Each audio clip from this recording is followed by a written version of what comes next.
Bem-vindo a mais um episódio do nosso OIMAcast e uma vez mais agradecer a Cautec junto com a Tecnoday por abrir as portas para nós nesse grande evento que é tão importante para a agricultura paraguaia. E a gente está hoje com o nosso podcast número 13, gente. Olha só o número, hein, professor? Já começou, já chegou chegando, hein? Rapaz do céu, que coincidência. E a gente está aqui com um professor, doutor, que é muito conhecido aqui no Paraguai. A gente admira muito o trabalho dele, porque ele está sempre aí pesquisando, falando sobre plantas daninhas, que é algo que está tirando o sossego do agricultor, está fazendo com que a gente perde a paz, perde dinheiro, perde muitas vezes o sono. Cada vez mais plantas difíceis de controlar, difícil de matar, falar igual ao outro, né? Plantas resistentes. Então, professor, mas antes de começar, vamos mudar, né? 12,5, né? 12,5. Esse é o podcast 12,5, gente, tá bom? Professor, seja bem-vindo e abre o seu coração para você ensinar nós, cara. Eu estou honrado. Bom dia, produtor, bom dia, consultor técnico. Eu sou Zip, eu sou um dinossauro do milênio passado. Então, eu sou formado no final da década de 70. E nós vivemos uma realidade muito diferente hoje, seja aqui no Paraguai ou no Brasil. Você falou de plantas resistentes. Então o glifosato, que era o cara que controlava tudo, hoje nós temos mais de 40 plantas que o glifosato não mata. Então nós vivemos um cenário hoje que eu ironizo, sulfato de enxada, o enxadox. O produtor no Brasil hoje, não estou ironizando, grandes grupos que plantam 10, 15, 50 mil hectares, tem pessoas com enxada catando o caruru, o pé de galinha dentro da área para evitar que se sementeie. É lógico, uma área extensiva com uma pressão grande eu não consigo, mas quando eu tenho plantas isoladas, nós conseguimos até com a enxada socorrer. Então nós precisamos repensar o manejo das plantas daninhas na situação atual aqui no Paraguai ou lá no Brasil, para diminuir o risco que o produtor tem de perder produtividade pela mato-competição que impacta o bolso do produtor, meu velho. Impacta com força. E falando em plantas resistentes, há 2, 3 anos atrás a gente tinha medo da buva. Hoje a buva para nós não é nada. E o picão, ano passado começou ali uns pezinhos resistentes e tal, e esse ano, rapaz, tem área de soja que vai ser tomada pelo picão. O picão tira muita produção? Meu velho, a ironia do que você está dizendo, há 5 anos atrás, o problema era buva e capim amargoso. Sim. Então eram as plantas que causavam uma preocupação maior. Hoje, você está falando de picão preto, mas eu vou ressaltar, no lugar do amargoso hoje, o que mais assusta é o pé de galinha. Pé de galinha. A buva, peronomute, o caruru, está aí. Mas uma ironia, há 20 anos atrás, Lucas, picão e leiteiro começou a ficar resistente a um tipo de herbicida, aos inibidores de ALS, resistente à classe, a clorimuron, a imazetapira, o diclosulan, não matavam mais. Veio a soja RR e o glifosato derretia picão e leiteiro. Então era espetacular. O problema hoje, meu velho, leiteiro e picão desse tamanho, consultor, produtor desse tamanho, um picão e leiteiro, o glifosato não mata. Eu posso colocar 4, 6 litros de glifosato e não mata o picão. Não mata então, mesmo, eu sei disso. O picão hoje é alguma coisa. Você me pergunta, em termos de mato competição, é problema? É lógico, se eu falar de plantas C3, como amargoso e pé de galinha, e plantas, C4, como amargoso e pé de galinha, e C3, o picão ele é menos competitivo do que o pé de galinha. Mas a dificuldade de controle. Eu estou visitando propriedades, você deve estar vendo, Lucas. Tem 100, 200 plantas de picão por metro quadrado. Porra, tira muita produtividade. O produtor às vezes não enxerga isso. E ele deixa de fazer o manejo adequado. O que é o manejo adequado, meu velho? É nós voltarmos ferramentas como herbicidas pré-emergentes. Se o glifosato não controla o picão, e imazaquim, diclosulan também não controla, como é que eu vou controlar o picão dentro da lavoura? Então esta é uma planta, você tocou num ponto E eu vou dar uma notícia para o produtor no Brasil. Infelizmente, essa planta já chegou até nós no Brasil. Tanto o picão como o leiteiro, Lucas, já invadiu o Brasil. Nós já começamos a ter a pressão dessas espécies lá também. O leiteiro aqui, pelo menos na minha região, eu não tenho problema, não vejo. Mas o picão, sim. O pé de galinha também para nós é novo. Acredito que não vai demorar a chegar. Caruru? Né? O caruru, sim. Mas o caruru conseguimos segurar bem com o pós-emergente ali, né? Então não está tendo problema. Mas o picão não tem nada mais segurando. Não está fácil. Começou Lucas, a complicar. interessante dizer, os irmãos, nós estamos Brasil. Quando a gente pensa, eu estou dizendo, hoje o anticristo de folha estreita é o pé de galinha. Então vocês sofriam, o produtor no Paraguai teve uma queda de produção muito grande com capim amargoso. Hoje, assim como você falou que a buva nós aprendemos, o pé de galinha está com uma invasão silenciosa. O anticristo de folha larga, na minha opinião, é o caruru. Podemos especular. Mas, na Argentina, hoje o caruru, o leiteiro e o picão já é uma realidade. Então, talvez a região que você esteja circunscrito, mas hoje, rodando o Paraguai como um todo, está aumentando. E às vezes o produtor, o consultor, ele não detecta que a invasão é uma planta aqui e outra acolá.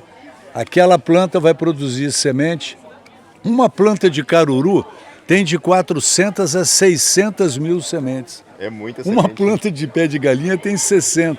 Quer dizer, se nós não controlarmos, a tomada da área, a invasão vai ser muito rápida, né? Uma planta também que está tirando um pouco a paciência em solos arenosos, um pouco mais baixo, é um capim tiririca. Não sei como é que fala lá no Brasil, um capinzinho que não está morrendo com nada mais. E você fica aplicando ali, toda vez aplica um glifosato, aplica um gletodin, passa um glufosinato e ele está ali sobrevivendo. E isso áreas mais úmidas, não? É, mais baixa. E isso também acredito que vai virar daqui a pouco só semente resistente, né? Se a gente pensar, as ciperáceas, aonde está cíperos rotundos, que é tiririca, tiririca já foi considerada a pior planta daninha do mundo. De forma geral, a ciperácea, junquinho, o tiriricão, essas plantas de áreas mais úmidas das baixadas, as ciperáceas, o glifosato não é. Uma ironia, algumas auxinas que são para folhas largas, ciperácea é folha estreita, Lucas. Sim. Mas algumas auxinas ajudam pelo menos a travar isso. Então, nessa onda que nós estamos vindo agora com soja tolerante ao 2,4-D, tolerante ao dicamba, nessas situações, quando o glifosato está patinando, as auxinas talvez ajudem a diminuir a pressão para o produtor colher de uma forma mais tranquila, sem o prejuízo no bolso dele, né? Sim. Professor, mas me conta um pouquinho aí como que é a história, faz tempo que vem no Paraguai, é a primeira vez, como está sendo a recepção aqui, como o senhor vê a agricultura paraguaia. Muitas vezes os brasileiros têm o conhecimento da fronteira, né? Um país de compra, de muamba, mas conta um pouquinho aí o que o senhor está achando aqui dentro. Ô Lucas, é importante. Eu venho para o Paraguai com certeza há mais de 20 anos, há mais de 2 décadas. Eu tenho muitos amigos, muitos ex-alunos que trabalham aqui e que têm empresas. Por exemplo, eu tenho um grande amigo formado comigo, Humberto Sarabia, né? Conheço. É formado. Marcos. Conheço. Marcos, desculpa, trabalhou conosco, não foi escraviário meu, mas nós trabalhamos junto no Brasil com o Marcos. No passado, no milênio passado ainda, eu vi muitas vezes pela Tecnomil rodar as áreas quando o pessoal estava nas prospecções das inovações de produtos. Então hoje eu vejo ao rodar as áreas que aquilo que eu via no milênio passado se caracteriza muito mais. Porque o que está acontecendo na mudança do cenário mostra uma exigência de mudança de postura. Produtos seguros como o glifosato não entregam mais controle. O clorimuron chegou a custar $700 um quilo. Impossível. Então, baixou o custo, mas eu usava 40, 60 gramas. Hoje eu posso usar no Brasil, ninguém usa, mas se eu aplicar 300 gramas eu não controlo algumas plantas. Então a resistência mudou o cenário.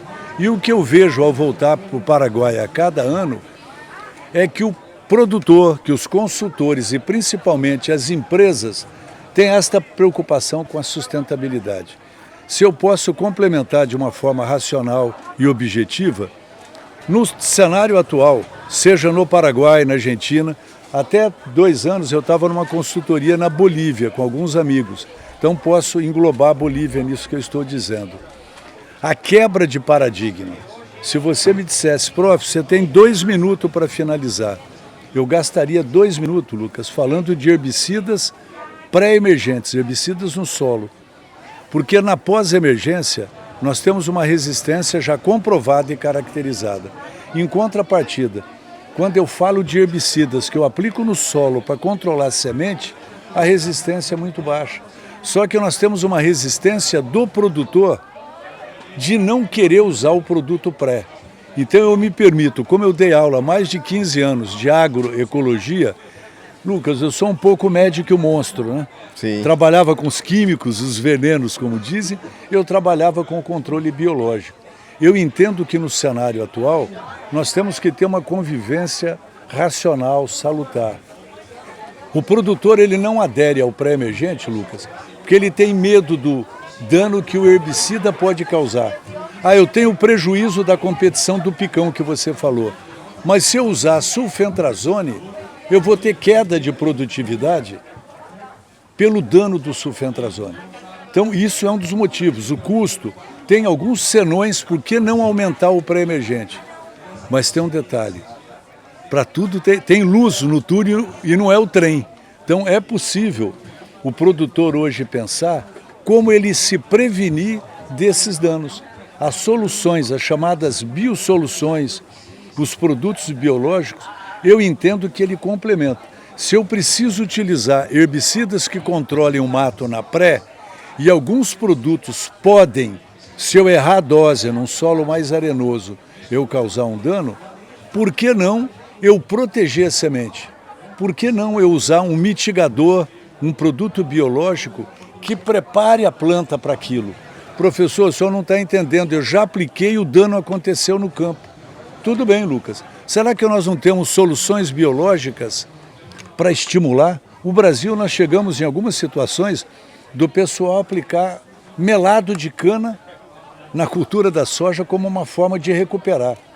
Estou dizendo uma coisa tupiniquim até. Mas aqui até. no Paraguai também. Então, perdão, eu falo tupiniquim porque hoje eu entendo que nós temos soluções mais eficientes do que o melado e que entregam resultados muito confortáveis para diminuir esse dano. Eu posso prevenir o dano, ou quando ele já aconteceu e eu não fiz a proteção, eu posso aplicar depois. No meu entendimento, produtor, eu acho que se uma criança, para a dona de casa, se uma criança ela está bem alimentada, ela está com a imunidade dela melhor para resistir às doenças, à gripe. Se uma planta ela está bem nutrida, e se porventura a planta ela tem componentes aplicados ali que já prepararam para o estresse, quando o estresse acontece, a planta se recupera mais rápido. Então, posso usar antes, eu acho que eu deveria usar antes. Sim. Quando não antes, eu posso remediar. Então, o que era usado no passado, hoje não entrega soluções, nós temos que acrescentar novas soluções, misturas de produto. Hoje é obrigatório, Lucas. Eu entendo que nós temos que engrossar o caldo para isso. Sim. Professor, fala um pouco, plantas de cobertura, a gente consegue segurar um pouco o banco de semente? Tem algum Lucas, resultado? às vezes o pessoal está num evento, o pessoal me pergunta, professor, na tua opinião, qual que é o melhor herbicida de milho? Eu respondo, Lucas, o melhor herbicida para milho é milho. Milho. Se eu saio do espaçamento de 90 a 100 e diminuo para 45, o milho fecha mais rápido o mato. Professor, não, tá, o segundo melhor herbicida para milho. Eu plantar milho com braquiária no meio do sistema Santa Fé, eu tenho um benefício. Senhores, entendam com maturidade. A braquiária no meio do milho, ela compete por água, por nutriente. Eu posso capar com mesotrione, eu posso diminuir a pressão dela, Mas eu entendo que a braquiária no meio do milho é uma forma espetacular, mas você não falou isso. Você me falou de sistema de rotação. Ao invés do pousio, ao invés de deixar a área parada, se eu entro com coberturas, e aqui nós temos hoje, dentro do evento da Caltech no Tecno Day, opções de rotação espetaculares. Sim. Se eu entro com culturas intercalares, eu tenho o benefício do chamado efeito alelopático. A pressão da palhada, ela segura a sementeira de plantas daninhas. Eu vou parabenizo a Caltech por uma inovação que está chegando aqui. Uma planta chamada carinata. Aqui no Paraguai, acredite, vocês estão na vanguarda disso. O Brasil ainda está num processo um pouco mais devagar na entrada. O que eu estou vendo de resultados da carinata, tanto de rentabilidade, dos benefícios, ela é da família do nabo forrageiro, da couza, né? Da canola. E esta planta, ela produz uma biomassa como uma ferramenta para descompactar o solo. Nabo era uma planta para descompactar. Sim. Mas o benefício da carinata, senhores, além da rentabilidade, ela tem um efeito alelopático, Lucas. Então, a Caltech, parabéns de estar...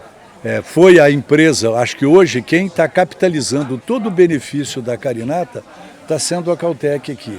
Eu fui professor quase 40 anos. Se me permite, eu deixei a universidade há 3, 4 anos e hoje eu tenho uma empresa de pesquisa no Brasil. Eu tenho uma estação que nós trabalhamos com registro de produtos.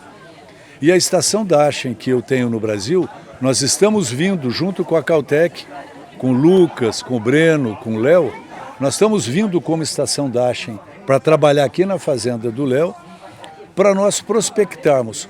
Por exemplo, o caruru, para nós no Brasil hoje, tem algumas regiões que ele é o anticristo, ele já é. Sim. E uma curiosidade, não é o caruru que veio dos Estados Unidos, Amaranthus palmeri.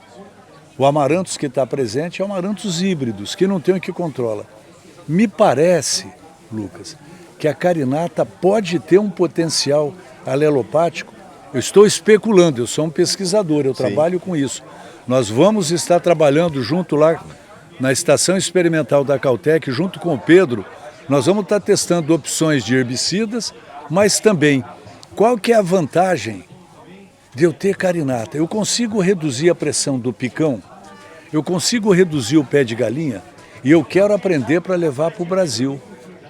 E no caruru, a presença da carinata vai dar essa supressão que você falou, do benefício da cobertura? Sim. Eu entendo que essa é uma virada de chave.